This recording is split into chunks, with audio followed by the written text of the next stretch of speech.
Well, hello everyone. Specifically, hello Bradley, Jared, and Hannah. I'm making this video for you, which is going to be a series of videos when I'm done. I really don't know how many yet or how I'm going to do them. I'm not scripting any of this out. I just want to do it. Um, this is going to cover the work I did in my life, my working life, which I'm kind of defining 65 to 2010, 1965 to 2010. Uh, Really, officially, it's more like 1970 or 1971 it started. But I'm going to expand it a little bit just to talk about some of the things I did. Now, why am I doing this? Um, that's a good question. I'm doing this because one of the things I always regret that I never was able to do is get to know my dad as an adult. He died right before I turned 19, and uh, and then it was as I got older and became an adult. I always thought, boy, there's so many things I'd like to talk to him about what he did or what his experiences were, and didn't have that chance. My mom was, I had the luxury of having her for much longer. She passed on, going on 10 years now, not quite. So I had her around a lot longer. But even then, you look back and you think all them opportunities I had to ask her questions about the family history and people that she knew, kind of write them down. You just take it for granted that people are always going to be around, and you can always ask them a question if it comes up. But when they're not around, that's when you go, boy, that information's lost. So with that in mind, I was thinking about that recently about some family history that I really probably will never know now because the people that I would ask are gone. So I thought, when I just turned 65 and you kind of reflect a little bit. You look back and think, I've come a long way, and where'd all those years go, and what did I actually do? It's kind of funny. I was taking a walk not too long ago and just thinking about kind of going through the years of some of the things I've done. And I thought if somebody asked me, what did you do in your life? I probably could tell them in a minute or two. Is that really doing it justice? If you think about it, all the stuff I've done. Not that it's anything great. Not that it's something to write a book about. Where people go, "Ooh, didn't that guy accomplish a lot?" No, I'm not that way. I'm not talking about it from that. It's just a story of you know everybody has one, and and really to respect yourself, you ought to really take time and think about that a little bit. You know, all your experiences and things and what you did. So with that in mind, I thought about this. I've been thinking about it for a while, but like anything, thinking about something is worthless. It's when you do something about it. I have the time, I have the equipment, and so I just kind of wanted to get started to tell a little history story, a little bio on me that you may, in the years to come, after I'm gone, may find interesting. Um, so that's the purpose of it. I I'm not gonna make it a. I'm not gonna do a full bio of me. I'm not gonna talk about personal things and this heartthrob I had when I was young and certain things. I'm gonna kind of focus on my work. I just thought that would be good, and then I can tell some stories along the way if I feel like it. Now this is not scripted, like I said. Uh, that's too much work. I mean, if you were writing a book that you were going to publish a national bestseller, that kind of effort, you go through and you lay it all out and you streamline it. But I don't want to be restricted that. I don't know how long I'm going to go on even this video. I'm just going to talk. What I did is I'm using PowerPoint to kind of outline some things ahead of time that I want to kind of talk through this period, this first period is going to be 1965 to 73. I want to talk through some stuff. It'll be some of the stuff I've did, and I might throw some stories in there as well. I don't really know. But the overall outline will be, 65 to 2010 when I retired. The Navy years will be big.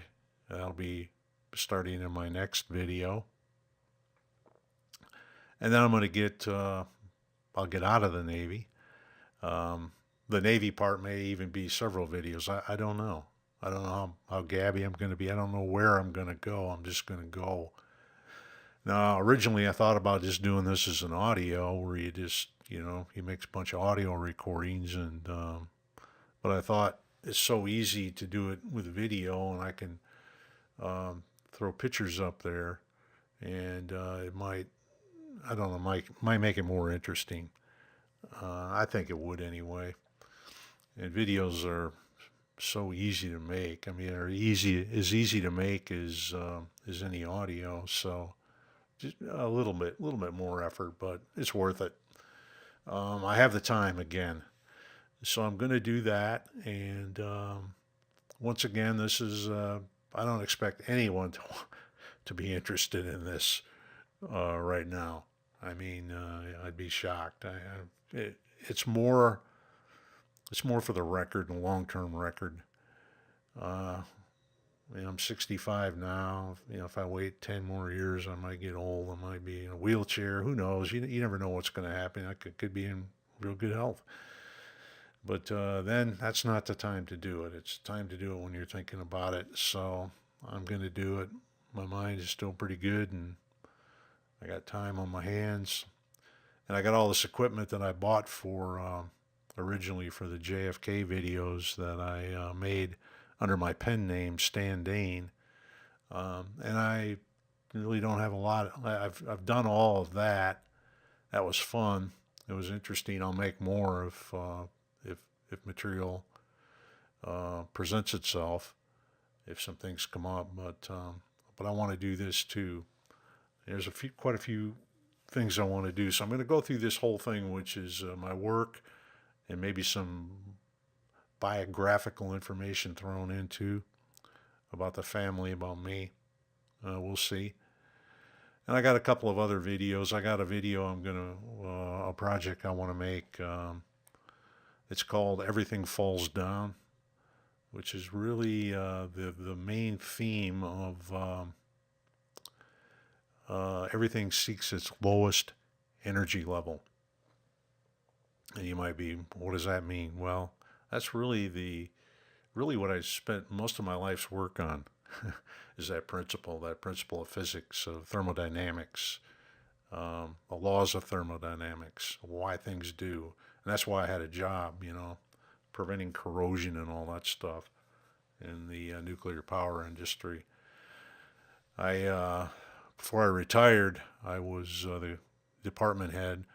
Well, my last job, I went downtown for 5 years, and I ran the business process management office there, and I'll cover that in one of the last videos I do on all this stuff.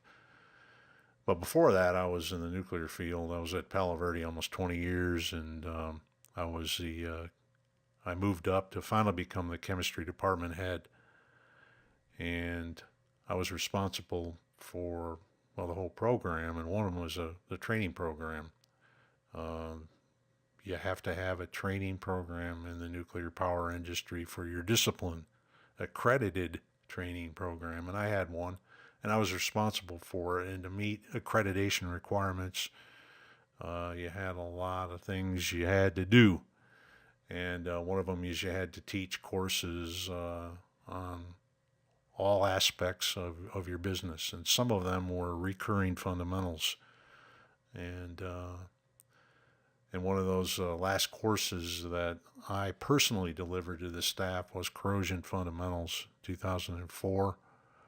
I still have that. And I use that as a basis for developing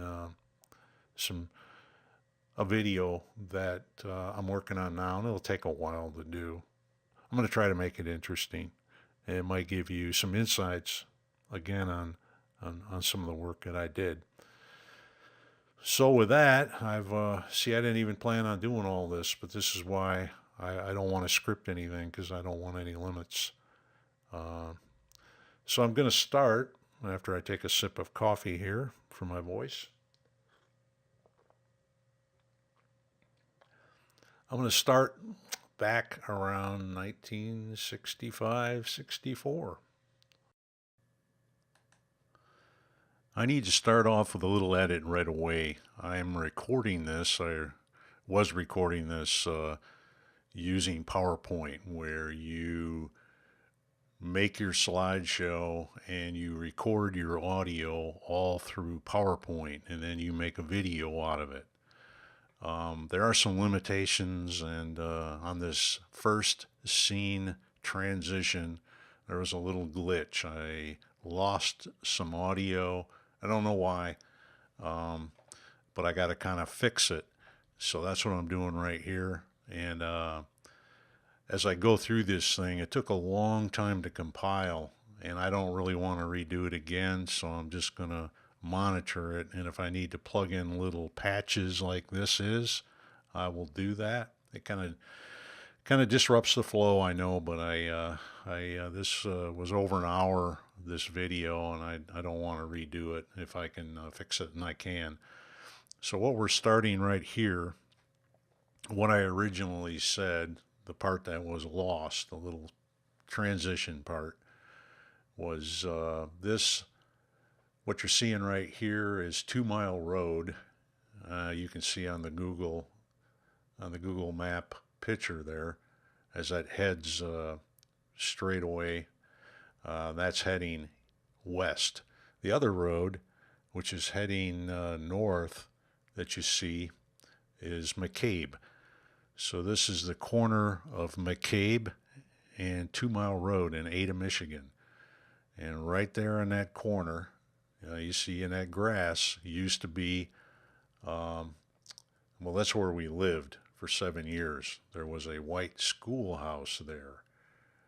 The schoolhouse was where we lived, and there were some more trees. That one tree that you see right there, right in the middle of the screen, that big oak tree, that's the only one left in our yard, which we had about an acre. And in fact, we even had a tree house in that tree. You can see that branch kind of veering off toward the bottom there. It's kind of going toward your right. We had a tree house there. That's about the only thing that was left. Off in the distance, and I was using a marker in the part that was lost. I was pointing out Pat Farrell's house. So if you just sort of go more toward the west, the direction of 2 Mile Road, you see those trees down there. You can probably see some buildings too. It isn't very well shown anymore. That was where Pat Farrell lived, and so we'll go with that. Here, this was kind of where this picture was. It was pointing this way, where you're looking at the house, that Pat's house, and you can see that there. Right here, there's Pat's house. There's that barn that I said was there. This big oak tree was there. It's not there anymore. That's my sister Heidi. This is March 1966. And over here, this is later that summer, looking in the same direction. Now, 2 Mile Road here was just a little dirt road. It was not paved at the time. And you can see it's kind of primitive and junky looking. That's Heidi there with a little dog named Queenie. Queenie, yeah. And just to give you an idea what that looked like. A couple of more pictures. This is looking on McCabe Road now. This right here is where that first picture where we're looking at 2 Mile going this way, McCabe going this way. This is, we had a little crappy, I mean a real crappy little camera. But this is the schoolhouse. You can kind of see it, that front part I was talking about where you went in and there's a little furnace and there was a kind of water, a sink right there. As I was reviewing this, it occurred to me that I lost a little more content during that glitch that was pointed out earlier. I had been talking about how our family acquired the schoolhouse from Pat Farrell. This schoolhouse was in operation up until the early 1960s in rural Michigan. Up until about that time, most kids throughout the state were educated in little schoolhouses like this throughout the rural areas. There were it was for kids from kindergarten to 8th grade, and it was called the Farrell School because it was on the Farrell property. I'm not sure if they leased it long term to the school, or I'm not really sure. But I know that when the school shut down in the early 60s, a couple of years before we moved in 1964, it was called the Farrell School.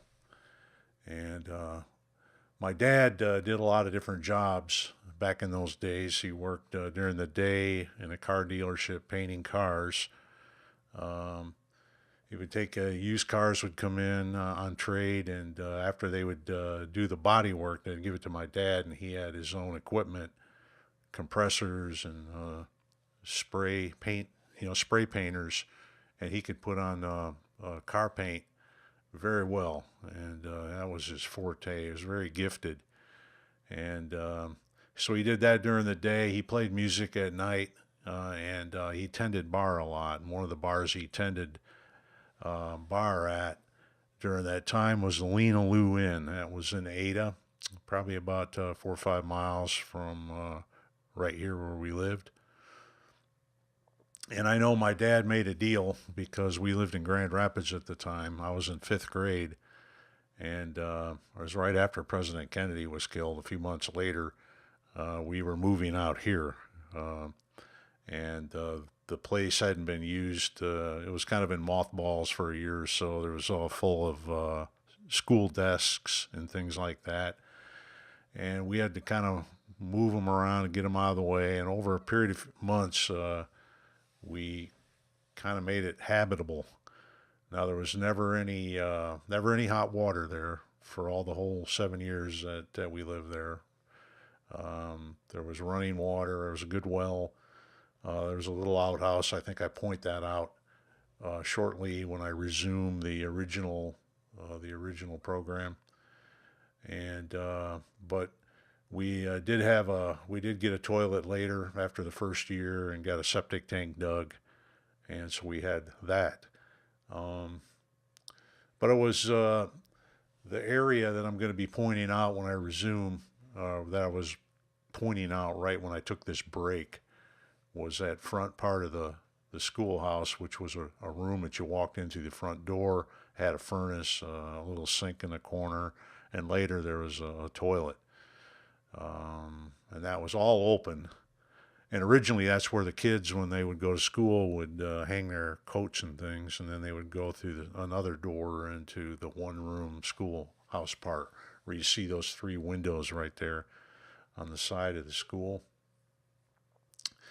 Now later we had that partitioned into 3 rooms: a bedroom for my mom and dad, a room for Candy and Heidi and Rick. I might cover this, so this might be a little redundant. I don't I'm not really sure what was lost, but when I was reviewing this, I thought, wait, I talked about this and I'm not seeing it. Okay. This is glitchy. I think I know why it happened. When you use PowerPoint to do this type of video creation, um, I discovered this last year when I was making a JFK video.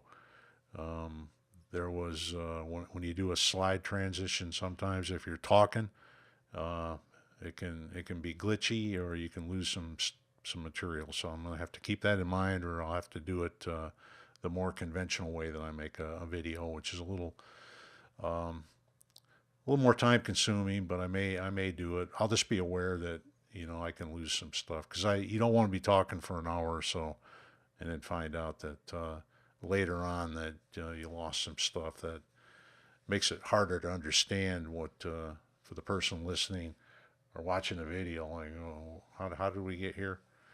So anyway, this is a little more of a break that I just discovered, but I wanted to add that. I wanted to add that we got this from Pat Farrell. My dad bought this property in 1964, and we had it until we sold it, and we lived here until August of 1971 after I got out of high school. So with that, I'll pause this insertion, and we'll get back to the normal programming. We had really good water, but and then the outhouse is right there. You see it right there? That's the outhouse. We didn't use it anymore after we got moved on up to luxury and got a toilet right in here. Uh, this area right here was all one room, but we partitioned it into a room for mom and dad, a bedroom, and Heidi, Candy, and Rick all slept on cots in the other room. I slept in the main room over in the corner in a bed. Okay, no privacy. I mean, it's really small, and I lived that way all the way through high school. This tank right here was a fuel oil tank, and so on. And this is another view. This view right here is kind of standing over here. So just kids riding bikes, goofing off. But it was a nice area to grow up in. I mean, we had a lot of hardships, but I learned a lot of, I think, valuable lessons about life living that way. Learned to appreciate things, I'll tell you that. Let's move along. Now this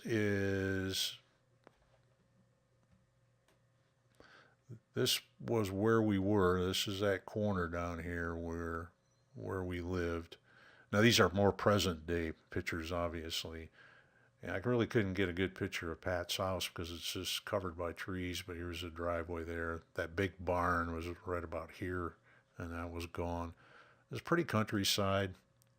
I liked living here at the time, even though I hated. It was a love-hate relationship. I grew up kind of resenting the fact that I was poor, and I lived in a place I didn't know. I was kind of ashamed of, especially when you get older and you get self-conscious. I was ashamed of that. I mean, you wouldn't want to have any girlfriends know where you live. They would just think, God, these people are dirt poor. Yeah, you know how it is when you're a teen. You go through your kind of weird stages. But yeah, and this is a 2 mile right here, and this road was a little dirt road when I lived there in the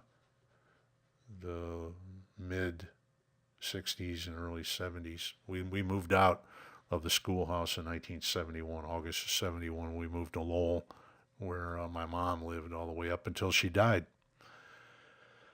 Now, continuing down 2 mile here. Oh, wait a minute. There's a picture. I kind of forgot I had this. This is a picture of Pat standing in his front yard. Right here, Pat Farrell. This was a year before he died. He was an old man, an old Irish man, born in the 1800s. When we moved there in '64, he stopped farming that summer. He was a widower. His wife had died years before. He lived all by himself. He had a crop of oats across the street from where we lived. He had some corn right that ran right adjacent to where we live. He farmed that, and pretty much that was it. He had some pigs for a couple of years. I think right up until about this time this picture was taken, I think he had them all slaughtered off. But one of the first things I did was help him feed those pigs. And this is his barn.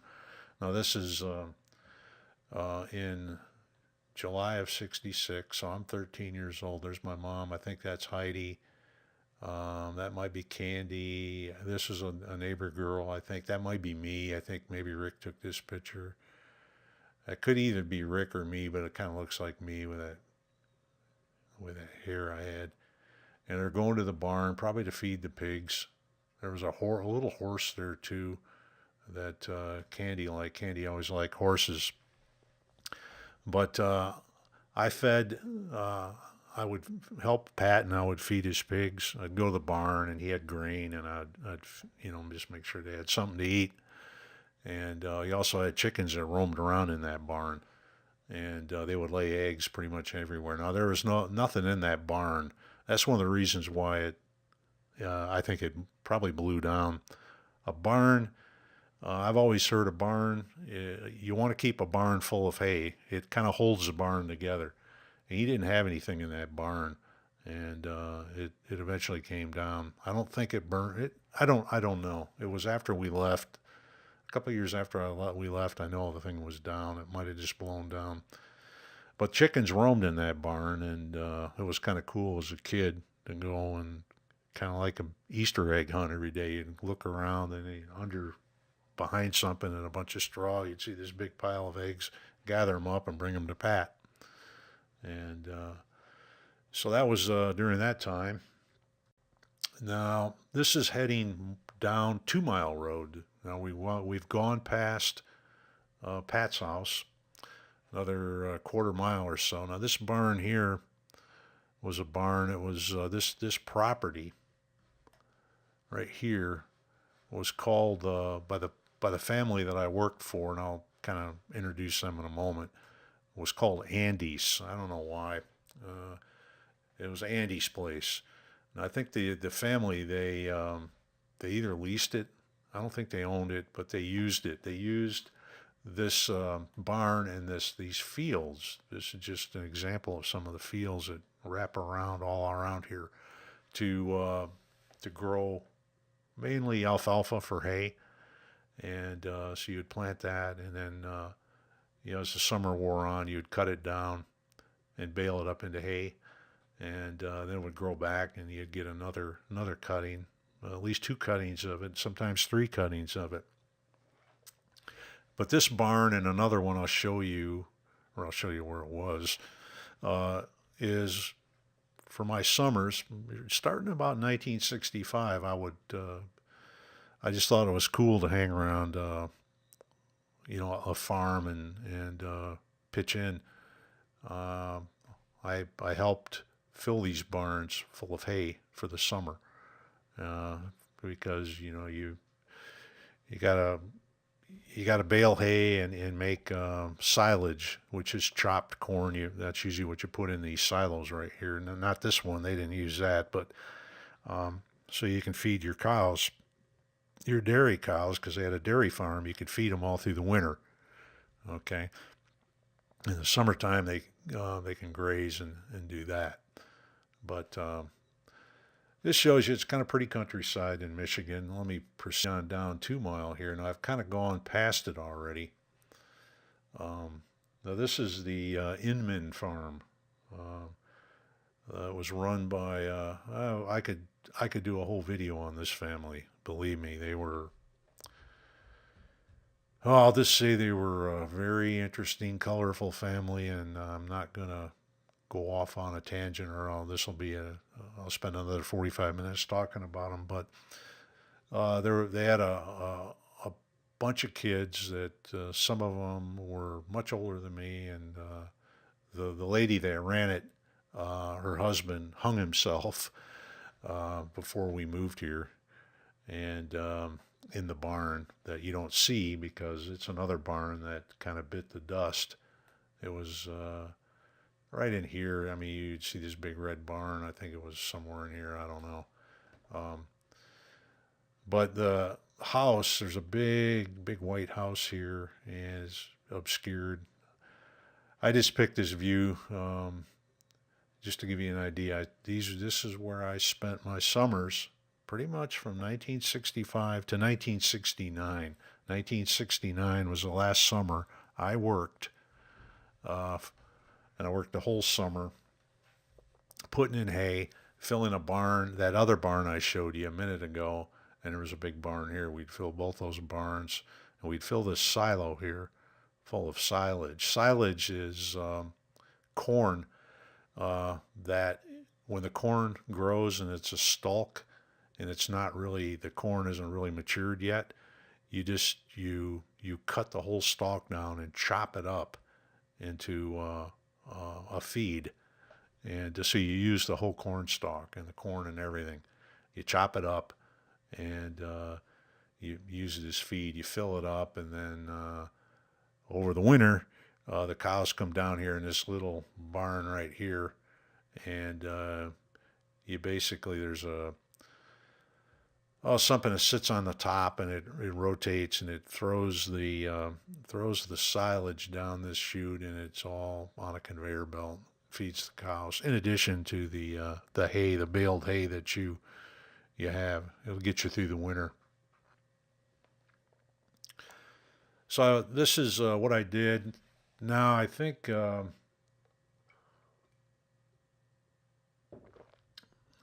don't have a lot of pictures. You know, when I'm going to talk about some things, I don't have pictures to show you of this. So I got some stock pictures so that at least when I talk through it, it'll give you an idea. This is just a stock picture before I knew I was going to do all these pictures of this farm, just to show you what a barn looks like. But this pretty much looked like Inman's barn too. Um, you put your livestock. Usually you milk the cows at the bottom. Here you bring them in the barn and you milk them and you let them go back out. And the top is where you got your hay and stuff. And you can also store equipment in there as well. But it's just a typical barn, typical Michigan barn. And cows. These are cattle. This is pretty much, they use, these are Holstein cattle. They always have the black and white look to them. That's pretty much most of the cattle, the dairy cattle they have are Holsteins. They had some Guernseys and some they got some brown and white, different colors, but that's just typical dairy cows.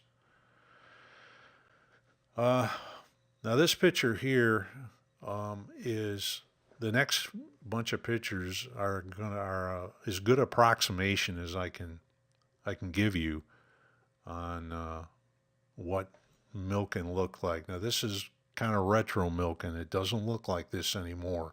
They have what they call a milking parlor. Very modern. They bring cows in.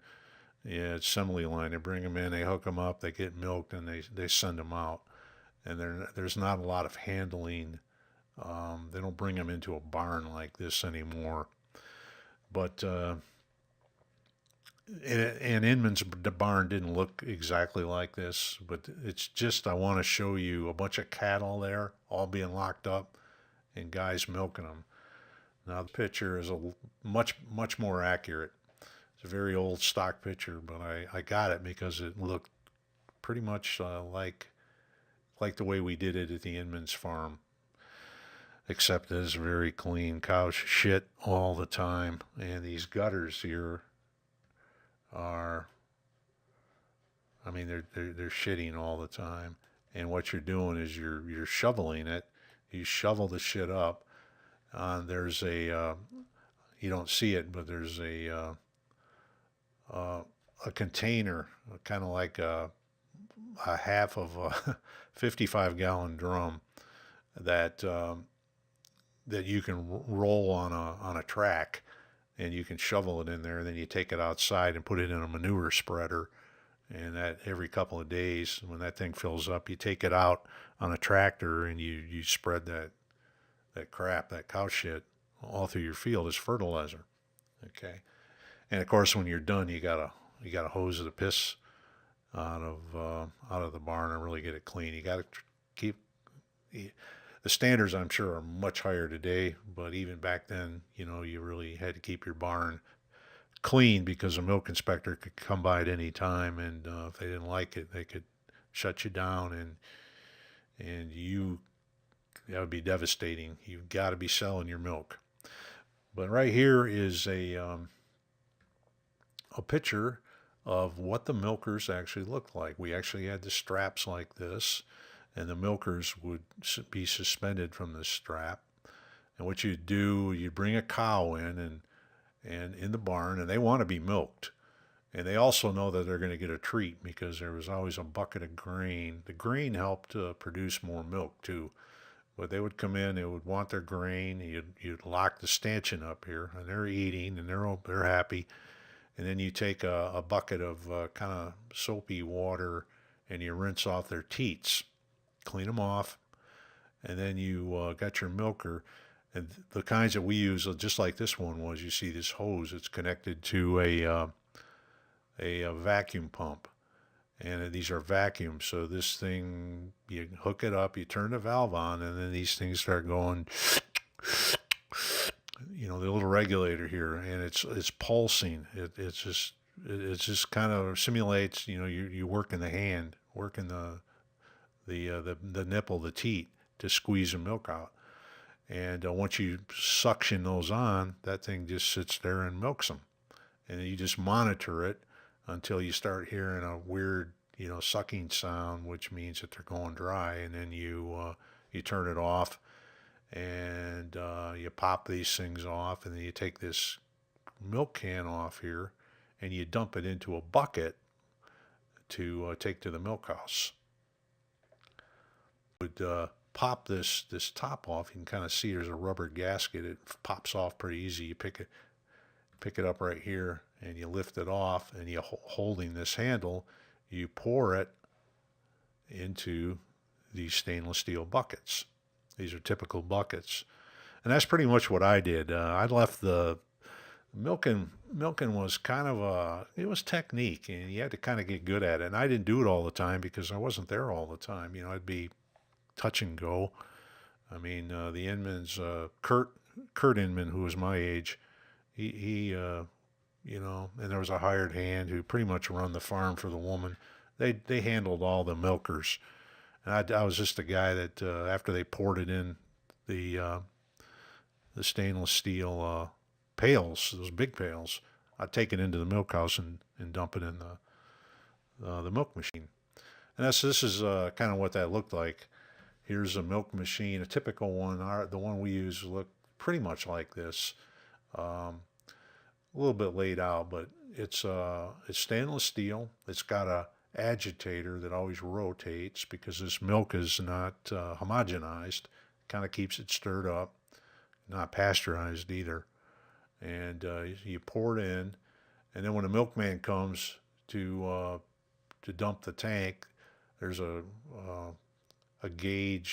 graduated gauge that sticks in, and it relates to pounds. He reads that, drains the tank, keeps a record of it, so he knows how much milk he got and how much you get paid. Right here is this, you pop these tops off, and you have this big funnel, and there's actually a paper filter that we would put in there, kind of like a heavy-duty coffee filter, and you would pour the bucket in there, and it would filter and drain down. This is what the inside of the tank looks like. Again, it's refrigerated, and there's an agitator on it. Here's this rod right here. It was all marked in lines. It would be pounds. So it's like a dipstick. The milkman would come, pull the dipstick out, see how much milk you had in there in pounds. You dump the tank, record it, and then the farm would get paid from the milk guy. I don't know any more details about it than that, but This is a milk house right here, and I was going in there all the time dumping milk. And then when we were done, all this equipment had to be taken down. You can see right here, there's the top of a milker right there. It all had to be taken down and cleaned, and the milk house was very, very clean, very clean, stainless steel, and we didn't want to jeopardize, because if they shut you down or they put you were if you couldn't get rid of your milk, you were screwed. So we were really had to really focus on cleanliness. Okay, so I think that is what I did. A couple of more things here. When you're working on a farm, you drive tractors. And I actually looked up the actual two main tractors that we used. They were Alice Chalmers tractors. The one up there in the upper left corner was called an Alice Chalmers WD-45. That was a tractor. Both these tractors I drove a lot. When I say drove a lot, you haul hay wagons and things like that, or take a wagon somewhere. You'd hook a wagon up and tow it somewhere. So and usually in farm, of course it's probably totally different now with OSHA and all that, but you usually would have the young girl we would have driving the tractor very slowly. I mean, these things are geared very slowly. They can go like a mile an hour to tow a hay wagon while we picked up the hay. But here's both of these. The other one in the lower right corner is a D17. These were the two workhorse tractors. They had another bigger one that only the man that ran the farm was allowed to use. It was a big tractor called a case, and he used that. But these were the two tractors. You know, I drove these all the years I was there. Got pretty used to them too. One right here. See, they're not picking it up; they're dropping them. And then what we would do, me and Kurt was a small, wiry guy. He was a real good wrestler. Guy went to state a lot. A very strong kid. And he was very agile, and he would know how to stack this hay really good. I'd be the one walking along here, chucking them up there. And after a while, you'd have to throw them pretty high. And we would the least important job was driving this tractor very slowly.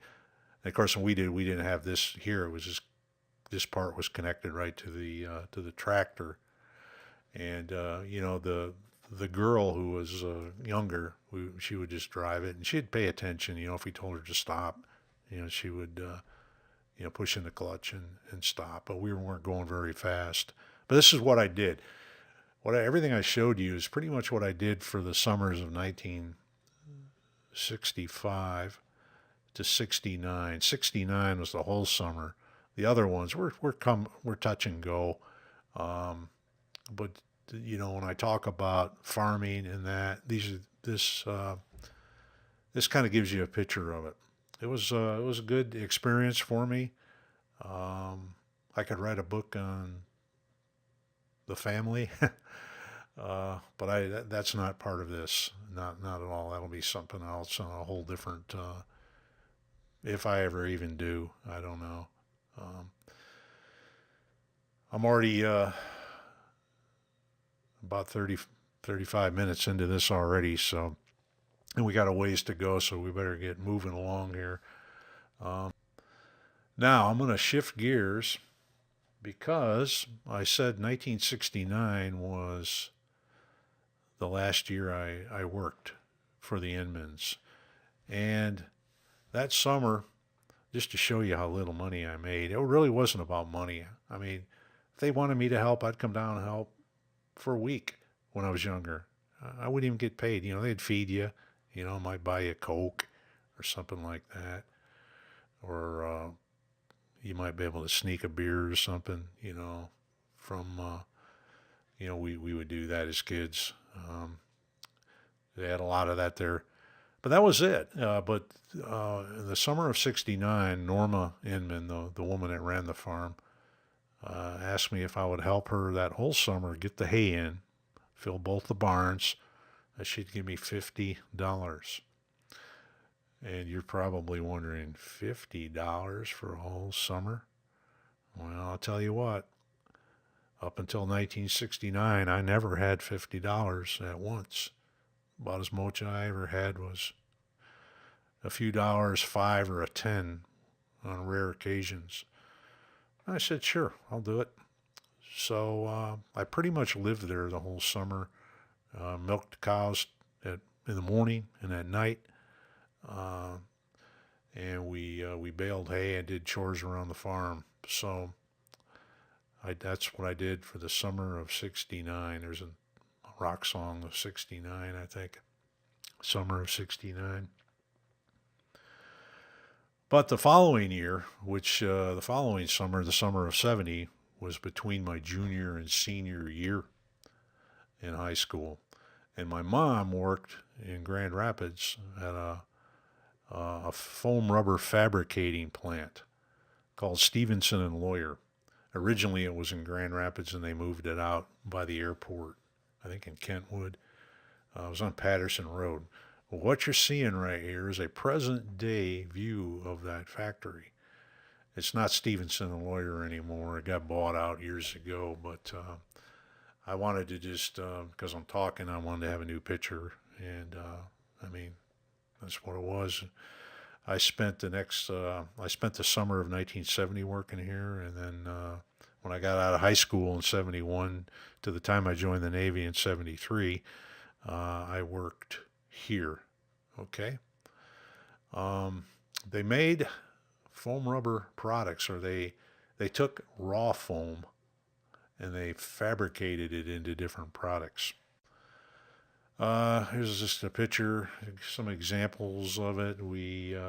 These were uh, filters for Briggs and Stratton engines, and they would be actually a couple of steps. They would be cut out with a press, and a saw would saw this green foam, which is about mattress. It would come in loaves, they call it, mattress size loaves, and the saw would saw it to the right height. The press would stamp out this part, and then they would do the way they would do this would be with a hot wire. Okay, I worked in all those departments while I was there. I started off though the summer of '70 making about I think it was a buck 20, 23 an hour. I know my take home pay was $53 a week, and it was like, wow, you know, wow, 53 bucks a week. That's my first pay that ever had real pay, pay where you have Social Security held. If you take my lifetime earnings, it goes all the way back to 1970. And but anyway, these parts. This is an example of the parts that were made. This is made on a kind of like a lathe where you have a grinding wheel and you rotate it and you make them. This is called convoluted foam, where the foam is sawn in half, but there are these little pressure cogs that when it's sawed, there's different pressures, so when they expand, they look like this. I can't explain it any better. I think I got a picture of this in a moment. But these are just foam rubber products. Now, my first summer was just working in the packing department. A high school kid. I worked there from June to really the first week in August, because I played football one season, and I knocked off for football practice, which started in early August. But I did, yeah, this is a picture here of, I did most of the summer. I would take this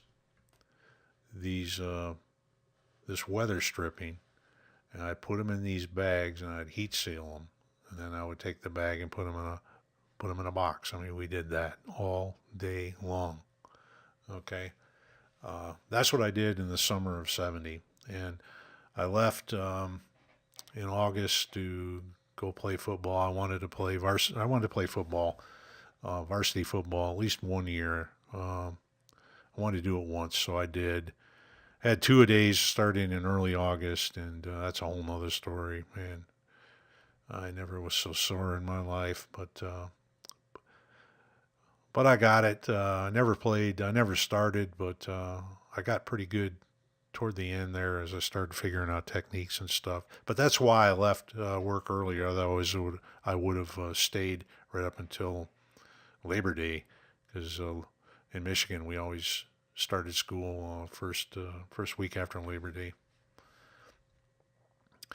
Now, along these times in 1970, with all that money I made, that $53 a week that I would just keep putting on a rubber band, I talked my dad into, I wanted a car, and I just didn't want any car. I wanted a Pontiac GTO. I couldn't afford a new one, but I found a used one. We found a 1966 Pontiac GTO. Uh, in retrospect, it was not a wise purchase, but a kid, a very poor kid who's got money and wants to have a car that he can impress others with, especially girls. This was a pretty cool car. Now, one of the Inman family, the older guys, he had a 65 GTO, brand new one, and it was just an awesome car. And so I saw one, and I had my dad help me. We found one, and it seemed to be okay. There were some things wrong with it, but anyway, it looked like this. The interior of that car looked like this. I had that really thin veneer walnut on the dash. It had a Hurst 4-speed, which at the time was, that was like the 4-speed, a Hurst shifter. The seats looked just like that, black interior. The car had a 389 with a 4-barrel carburetor. No cars use carburetors anymore.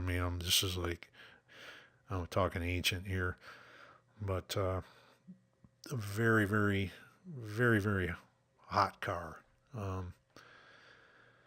Another picture of it. This is, it was maroon. It looked pretty much like this. The wheels didn't look that way, but it looked like this. I have any good pictures of it. I got a picture of it, me sitting on. I'll show you in a moment, but it was a Pontiac GTO that looked like this. It was a nice car. It was a hot car, actually too hot for any damn kid who was 16, 17 years old. And I could tell you a little story about that in a minute.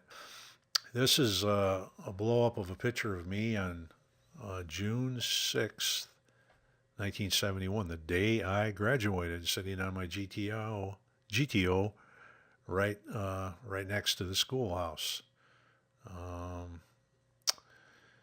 And that was that day I was getting ready to graduate. And also that day I drove that GTO into Grand Rapids because they had a gas war at the time over by the mall. They had a gas station on 4 corners. Each corner had a gas station, and they would frequently have gas wars where they would just keep lowering the price. I filled up my tank with Sunoco 260, which had an unbelievably high octane level. I forget, way higher than high octane you buy today. And guess what I paid per gallon? 19.9 cents per gallon. Usually you were in the 30 cents. I can't believe I lived during those times. But that's my GTO. A little short story there. And later, no, it was actually before this. This car that I'm sitting on right here was already had its second engine. In late 1970, early 1971, we after I finished a wrestling match and we did well. I think I did well, and I'm driving home. A friend of mine passed me, and he had a wimpier car. He passed me like I'm standing still, and so I downshifted just to show him that he wasn't going to get away with that, and I pretty much opened it up. And as I did that, I heard this really deep thumping sound, thump, thump, thump, thump, thump, thump, thump, boom, and then everything just stopped. The engine went off. The lights were still on, but I was just coasting. And it was kind of one of those rut row moments.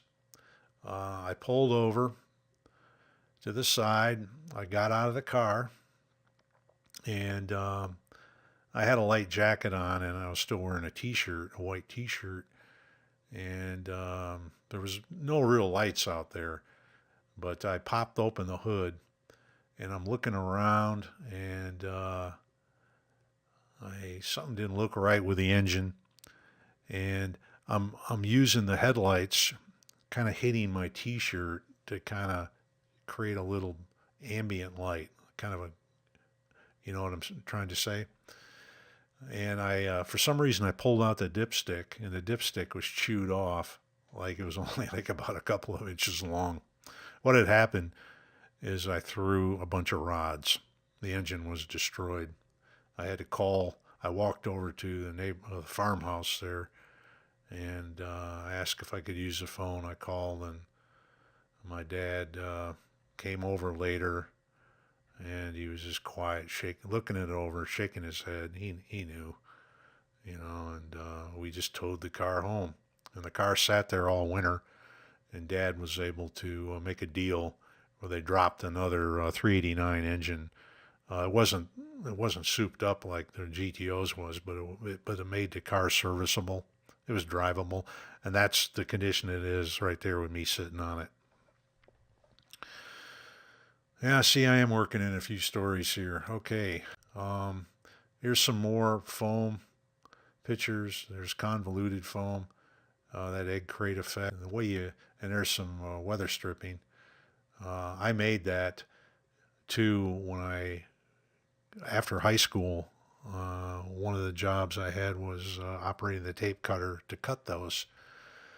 Here's how they make this convoluted foam. We call it the egg crated foam. You see, it's coming in. It's one sheet, and it's being cut in the middle. But as it's being cut, you see these little cogs here. As it's being cut, there's alternating pressure, and then when it's cut with that variable pressure, and then when it comes back out and expands, it creates this effect. Okay, and that's how it is. It's a saw. I operated saws when I first got out of high school. I was in and I went to work there. They give me a job again. I worked swing shift. There was actually they called it nights. The day shift was 8 to 4, and then the night shift was 4 to midnight. I worked in the saw department, but I didn't stay there very long. I wanted to go to days, and as soon as there was an opening, I went there. I never felt comfortable in them saws. They were like band saws, and if you weren't careful, man, you could lose a finger. And I just I never got comfortable with that. This is also it's called a hot wire. You see, they feed this is styrofoam, but it could also be foam as well. And this shape here would get hot. You bend the shape to exactly what you want, and there's people that made dyes and things that would do that. And then you heat it up with an electric current, and then it actually cuts through the foam. Okay, so a lot of parts are made with what they call hot wire. I worked in a hot wire department making filters and things, and I kind of went through that the wrong way here, where you would cut like this, or you would feed it through to cut a certain thickness that you need. And these blades were very sharp. They're not like wood where you've got teeth on them. These are like razors, and I never felt comfortable like doing that. You know, because once in a while I never got a good technique because sometimes a blade would grab it and I just didn't like it. Did not like it. Uh, Here's a tape cutter. Like I said, I operated the tape cutter. That was one of my jobs where you'd get your stock material and you would hook it up and and this would spin and this could be like weather stripping and you would have to like maybe make it a if the order was for a certain thickness, a certain width, you'd set your machine up to kind of make a cut, come in and make a cut, and then move over and make another cut. And pretty soon you had all these things all sliced up, and then you would feed them off, put them in a box, and send them over to packing, which is what I did in my first year there. But I had to maintain this. Now we had one that was manual, and I would operate two of them. One was automatic. You'd set up. Once you got everything right, that thing would just sit there and make its cuts and work its all the way down there. The other one you'd have to manually with a lever, an older one, pull it in, and then it would come over, and then like that. But yeah, it was just kind of tedious work. You'd have to watch it and make sure everything went well, and you'd work the whole order, and then and wait for another order. If you didn't have one, you'd go do some other jobs. More weather stripping again. Made a lot of that. That's exactly what it looked like when it was cut. Here's another little glitch. I lost some content during this slide transition. Uh, what I was saying was that this is a press. What you're seeing here is a hydraulic press, and I worked in the press department. That's the last area where I worked at Stevenson and Lawyer. And this press, what you would do is you would feed material in it. It would have a die set up, and you would operate it. You can see them uh, those little white stands. There's two of them, and they got buttons on either side. And the operator would push with each hand. You'd push a button, and that boom would come down. Okay, and it would come down kind of quick, and then slow down, and then make its cut, and then raise back up. Then you take your hands off, and you would take your stock out. You'd be cutting parts. We cut like a lot of filters, different parts like that. Those green filters I pointed out earlier. Some of that content might have been lost too, but those were cut out with these big hydraulic presses. And what I did was I put the dies in. I might cover this again when I get back into the normal content. Uh, but the die was bolted up on top, and there was an aluminum plate, a real thin aluminum plate that you would put on there. Then you'd go ahead and the die would cut through the material and kind of slightly cut into that aluminum plate. And I think we'll pick it up from here and hopefully not lose much. You'd put a new piece of aluminum sheeting, and then you would do a series of cuts, and you would adjust the tonnage, okay?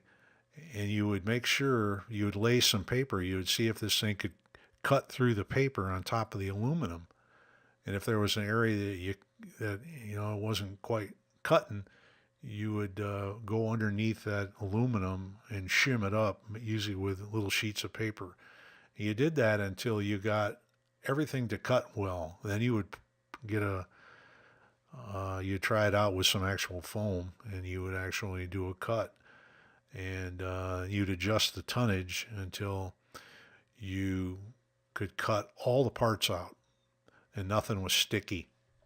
I did that. Also did some punch. There was punch presses too. They're smaller, and you would set them up. But I was mainly doing the hydraulic, and then when I wasn't doing that, I'd be over at the tape cutter, cutting, you doing that. So I was kind of running back and forth. My earlier job was the hot wire, but I moved out of that department into the press department. So I did that for the summer of 70 and from 1971 until 1973 when I joined the Navy. Just some more pictures here of this is coming out of a press. Right here is, and what this is doing is cutting out these shapes and just to give you an idea. And then they go for further processing, to other departments. Since I'm in this era, in 1972, I wasn't driving the GTO anymore because I had problems, and I bought my first new car in June of '72. It was an MGB Roadster for $3,500. There it is. The only two pictures I really got of it. I may have some more, but later. But there's me over on the right, smiling like a Cheshire cat. To give you an idea, and you've seen that picture before. The other one is the black and white picture, kind of looking at it head on. It was a fun car. Drove very simple. It was fun to drive with the top down. I think that August picture was right after we got back from either before or after the trip to Texas that Uncle Rick and I made. We went all the way down there to visit my Aunt Carmen right after my dad died, and we did it with the top down. I taught Uncle Rick how to drive stick shift on this car. So, yep. I still have dreams about that car every now and then. I'll dream about that I still have it. And I'm kind of like, oh, I still got this car and it still works, But a lot of fun. A lot of fun. A simple car. It had its problems. Had a horrible electrical system, but that's another story. Now, we're going to getting close to wrapping up this video here, but I gotta tell this story. Now, this was in early 1972. I was in my GTO at the time. We're driving home from work, and it was on February 2nd, 1972, and I was driving home from work, and they announced the results of the draft lottery held that day. That was for men born in 1953, which was me. And it was on one of, listening to the rock station, and they had a news break, and they announced it. And they announced the first 4 birthdays drawn. And the number fourth one they announced was April 21st. I kind of went, whoa, I got number 4. And as I drove home, I was a little stunned. That means I'm pretty much going to be drafted in the future. The rule of thumb, I grew up with the Vietnam War going on. It just seemed like it was just my whole life. And it was a war that, over 50,000 guys died in. And everybody knew people that they lost people. There was 2 guys that rode our bus that were older that died. A guy named Abe DeYoung. He died, I think, in '67. He lived. Remember that road I led you down from when we started this, where I showed you that barn. Pretty close to that barn is where Abe's mother had a farm, and he died. Another guy lived in Parnell. His name was Heather. I forget his first name now. I just remember he was a tall, good-looking guy with red hair and kind of a pink, rosy complexion and the lightest blue eyes you ever saw. Uh, I just remember him getting on the bus. He died in '66. Uh, that was Vietnam. That's what you grew up with. Um, my, I had a second cousin who got shot up too.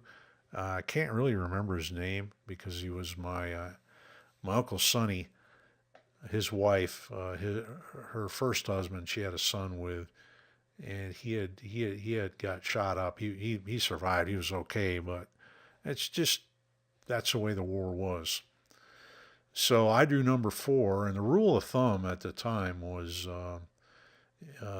it was the order. You know, if you were the first one drawn, you're going to be when they needed somebody to go. They draw all those birthdays first, all the way up until they don't need them anymore. So the rule of thumb was if you were over 300, you probably weren't going to be. You pretty much were guaranteed you weren't going to be drafted. 2 to 300, you had a small chance. 1 to 200, yeah, you had a pretty good chance. Anybody under 100, you're going for sure. Well, I had number four, so I had to deal with that. This was in '72, and I didn't join until '73. So, but this weighed on my mind uh, for that year. Now, this was before my dad died. My dad died on April 8th, '72.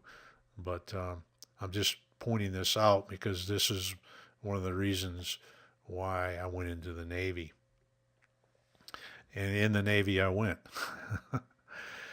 Here's the party that I had a week or so before I went in the Navy at my cousin Ray's house. Ray died in 2013. He was about 15 years older than me.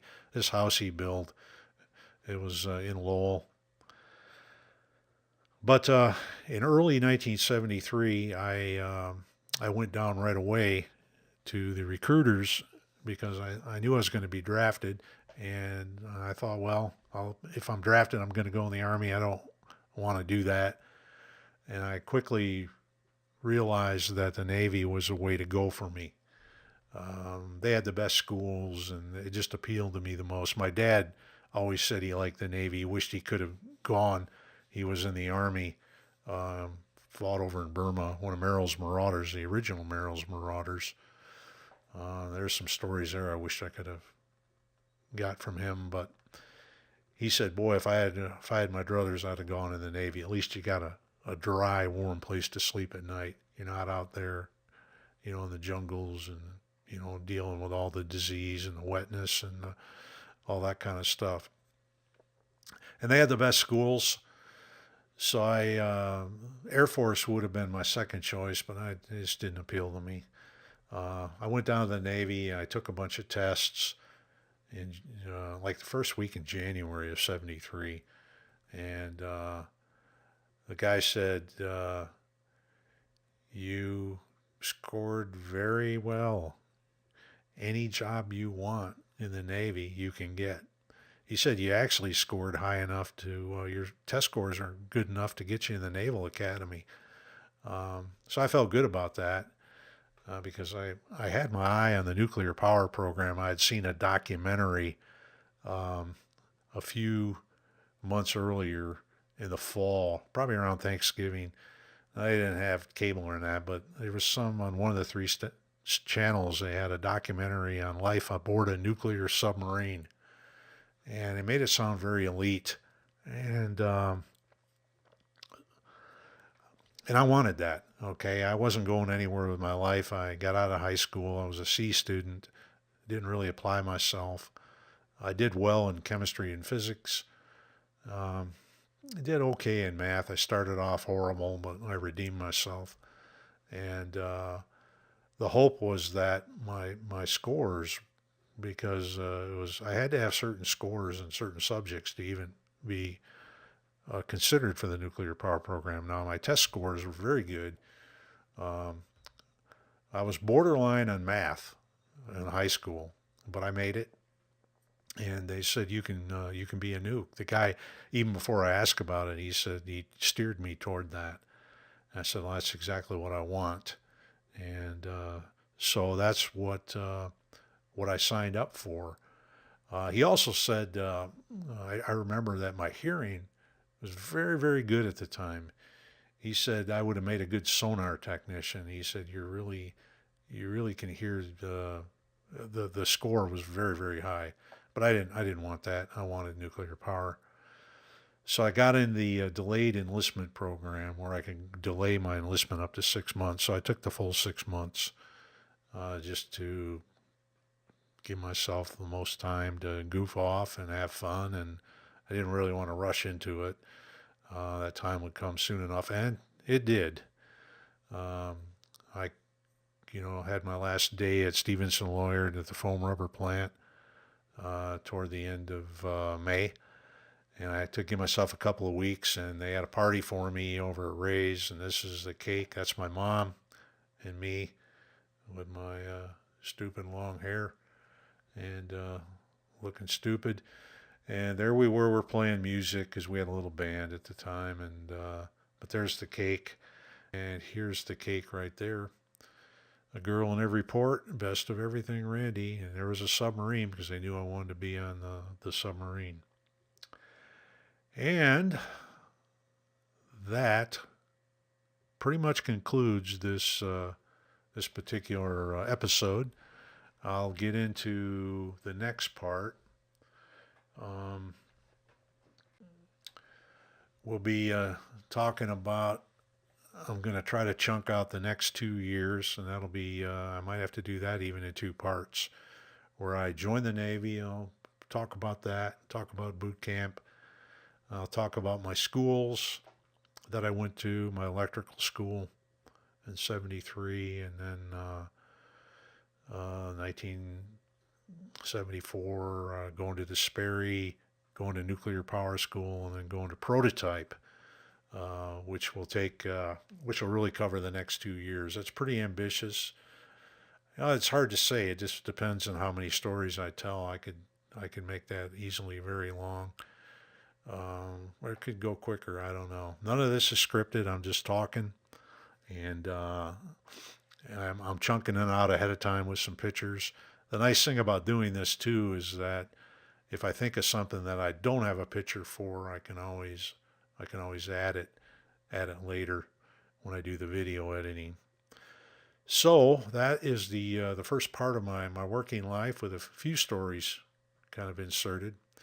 And with that, I will sign off and put a ribbon around this and call it a done deal.